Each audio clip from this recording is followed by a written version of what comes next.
Hi, everybody, and welcome to the premiere episode of ScarsTales, a podcast produced by the Scarsdale Historical Society. I'm your host, Lori Rothman, and I am thrilled to be joined by Leslie Chang and Jordan Copeland. All three of us are trustees on the board of the Historical Society, with Leslie and Jordan also serving as village historians. Welcome, everybody. Hi, guys. Good Hey. morning. How are you?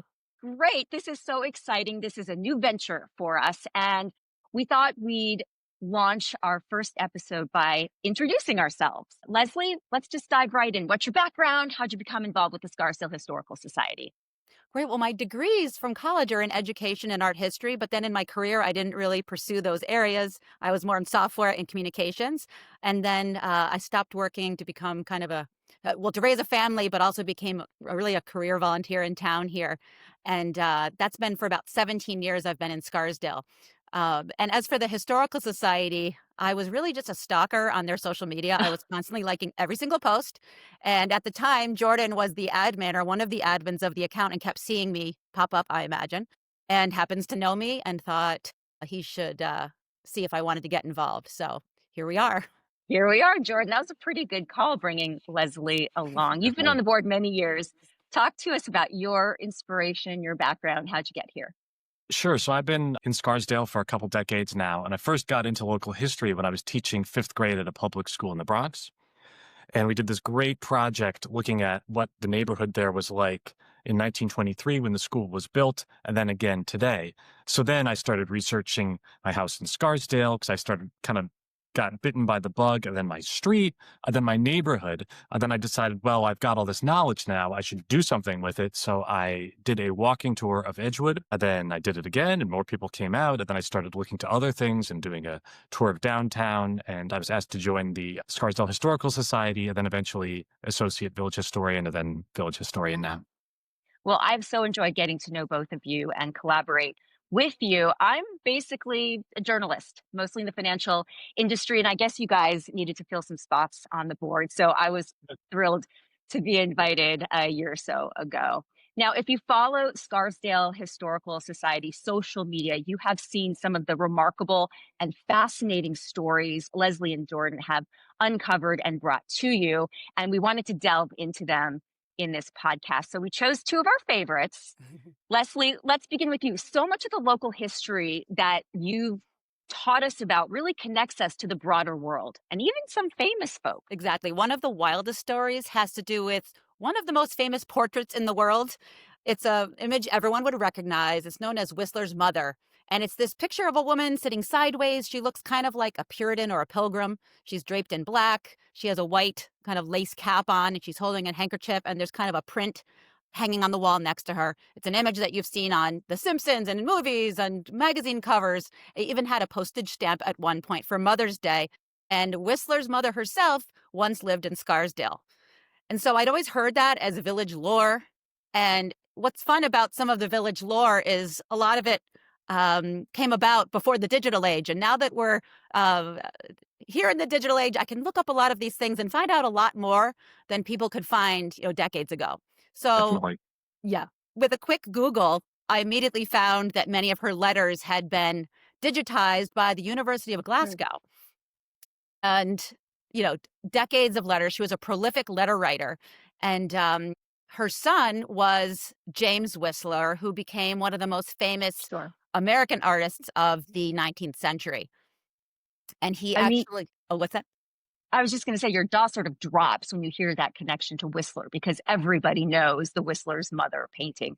But really, there's such a cool link to us in our little town here. It is. And I was never sure as an art history major if I just know it because of my background. And I'm always so thrilled when people know exactly who I'm talking about. And that's why I mentioned kind of the pop culture connections, because it's just one of those portraits that's appeared everywhere. So we just want to kind of remind everybody, Leslie's talking about these cool letters and obviously the paintings. And, if you're listening to us, I know you want to get your hands on them, get your eyes, get a good visual. So go ahead and check our website, Scarsdale Historical Society. But we do hope you're watching us so you can enjoy them as we talk over them. Talk more about what we learned about Whistler from his mother while she was sitting here in Scarsdale. Yes, and just to give us a timeline, that portrait was painted in 1871, and when she was in Scarsdale, it was maybe about 16 years earlier. And so at the time, she was actually here because her sons were in college or in schools nearby. And so she was recently widowed, and she was here actually as an empty nester, which makes her very relatable, especially as you start to read all of these letters. And just to give you some background of where she was exactly, she was on what we would call Church Lane now, or what we do call Church Lane. If you're driving from downtown toward Wayside Lane, there's a house set back on the right, and the address is 4 Rectory Lane. Just to Um, set what it was like then, Mhm. I'm imagining her there, and Scarsdale at that time had fewer than 400 residents, fewer than 100 households. So it was very rural, not particularly wealthy. So she would have been known in town, right? There's not that many people to know. Exactly. The reason she actually moved there is she had dear friends, the Hill sisters, and the Hill family, one of them had married into the Popham family. Actually, it wasn't one of them. William Sherbrooke Popham married one Hill sister. She passed away, and then he married another Hill sister. So there were 2 Hill sisters that had been living up on the Popham estate up by Post Road. It still stands today. And he built a house for Anna Whistler and the sister-in-laws down the hill. And in the letters, we see Anna Whistler saying, "They're building a cottage for me." it's Which I thought interesting was because she doesn't get too specific, but does mention irregular pursuits in some of these letters, correct? well, And yes. scolds As I him. come back to the empty nester piece, I find that she's very relatable because so many of her letters are addressed from Scarsdale to James Whistler, and he attends West Point when she's here. And she's constantly scolding him for all of his demerits and, yes, his irregular pursuits, which they never get into too much about what he's doing, except in a kind of silly example, she's yelling at him that he is wearing summer drawers in the winter. How dare he? Drawers. How drawer his drawers. Did he ever graduate? He did not, and he was expelled for too many demerits, unshockingly. That's so cool. I want to encourage everybody again to look at these letters and the pictures and the church. And, when you mentioned Popham, like everybody in Scarsdale knows Popham Road, it's one of our main thoroughfares. So interesting. Jordan, you also did some awesome research on a big blip in our population growth here in Scarsdale. I want to let you delve into that.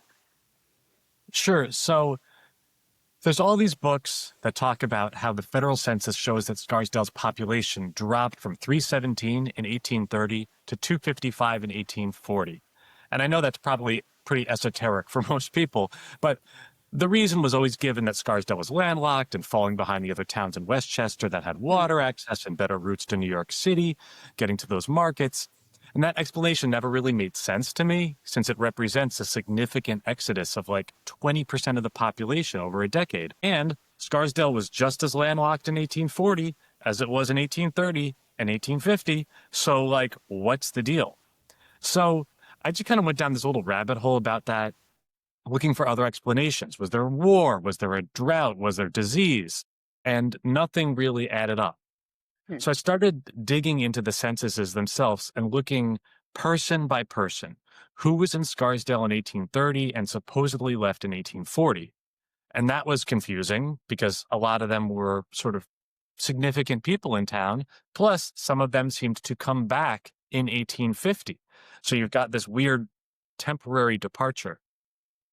So I looked at neighboring towns to see if they also experienced declines. Maybe there was something going on everywhere that was depressing the population.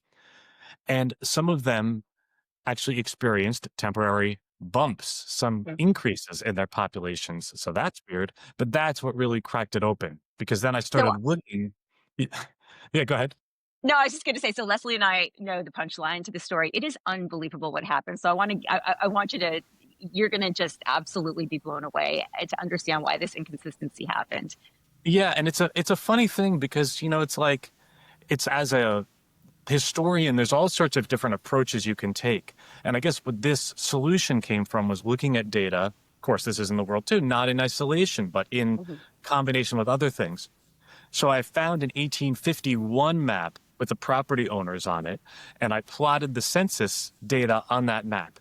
And I learned a few things. One, the way the census worked then is you're on a horse, you have a lot of ground to cover, and you're not putting things in alphabetical order. You're writing them down in the book in the order in which you're going on the road. So I could figure out then from the map and from the people how the census taker went. And And so you what I probably took a realized, few breaks too, right? Stopped at the local watering yeah, hole, that's had to feed information. the horse. I talked with the census historian in Washington, and she thinks that that information might be somewhere in terms of if they saved the expense reports that he put in for where he Ah. stayed at night. So I haven't been able to track those down, and they might be something like, I'm assuming there's something like stayed in this house for, $3, something like that. And because he had to send in his expense reports often. So that would be cool. That's another rabbit hole. But so what I realized when I plotted the data on this, that essentially he was lost and that he was mistakenly attributing several people, about 20% of Scarsdale's population, to neighboring towns, particularly Mamaroneck and somewhat to New Rochelle. He was coming up, for example, out of Weaver Street, out of America on Weaver Street. He didn't realize that he'd crossed the border into Scarsdale. Again, this era, there's even fewer people. There's 300 and my estimate is 333 people. So it's so sparse. There's 18,000 Yeah. today. He comes But out it's of such a there. huge percentage. Oh, I'm sorry, didn't mean to interrupt you. No. There's no reason to think there's not going to be a big sign up, welcome to Scarsdale. So he's just walking, or really on a horse, on this road. So he's coming up Weaver Street. All the people on the left live in New Rochelle. He's attributing them to Mamaroneck. All the people on the right live in Scarsdale. He's also attributing them to Mamaroneck.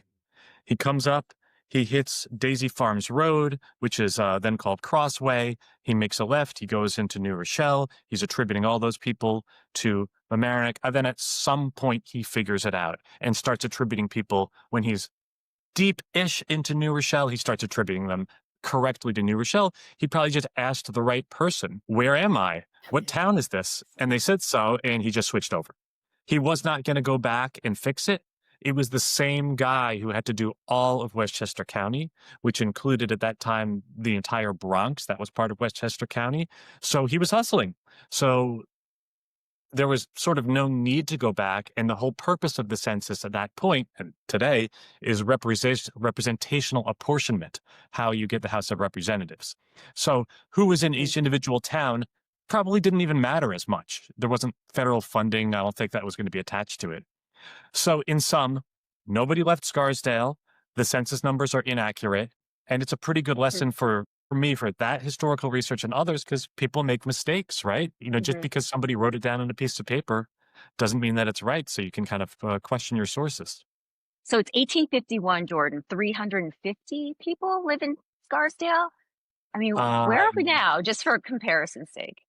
You guys know Yeah, off the top of your head? there would have been about 350. There was 327 in 1830 and 350 in 1850. So my ballpark, just straight lining it, is that there's 333 people in 1840. Now I got to say though, there's no reason to think that the 1830 and 1850 censuses are accurate to the single digit, right? Why would you think that? Why couldn't that person be also confused? But this is probably getting way into the weeds, but I suspect that the off-year ones, 1845 and 1855 censuses, are more accurate because those were done by a local Scarsdale resident as opposed to somebody who lived elsewhere in Westchester. So he probably knew more people. I wonder if this particular census taker retired after that debacle. I guess we'll never Well, know. I can tell you about him because we know who he is. His name is William Van Tassel. And the way things worked back then is the marshal would appoint an assistant marshal, or they would do it themselves to go out and do this. And the reason I know it's him is a couple things. He's the only William Van Tassel who uses his middle initial when he counts himself in Mount Pleasant. And he also puts that when he signs his sheets. But also who the census takers were. So he had to devote months away from his occupation and family going around Westchester, which means this is generally a job for a young man.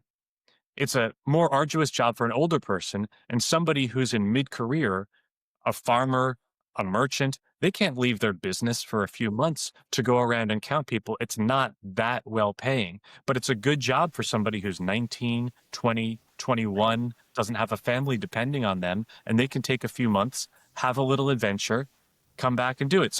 So he didn't do it again, but I'm going to guess most census takers did not repeat it 10 years later. They moved on with their life, and this was just a temporary gig. So fascinating and so thorough, Jordan. Thank you guys both. Leslie, I know you guys and I had a little bit of a role on the latest Scarsdale Historical Society documentary, full-length documentary on the Scarsdale schools. We'll be talking about that in our next episode. But for now, we're going to leave it here. Thank you so much for joining us here on ScarsTales. We hope to bring you many, many more podcasts. And we, of course, would love your feedback, input, story ideas, questions. So feel free to reach out to us on social media or on the web. Handle's real simple, Scarsdale Historical Society. You can find our social media. You can find the website, all this stuff, pictures of the stories we were discussing today, links to the Scarsdale Schools documentary and many, many other documentaries, all with the theme of Scarsdale, various stories. But for now, Jordan, Leslie, thank you guys. This was a joy. Such a delight to chat with you guys today. Jordan Copeland and Leslie Chang. I'm Lori Rothman. See everyone next time.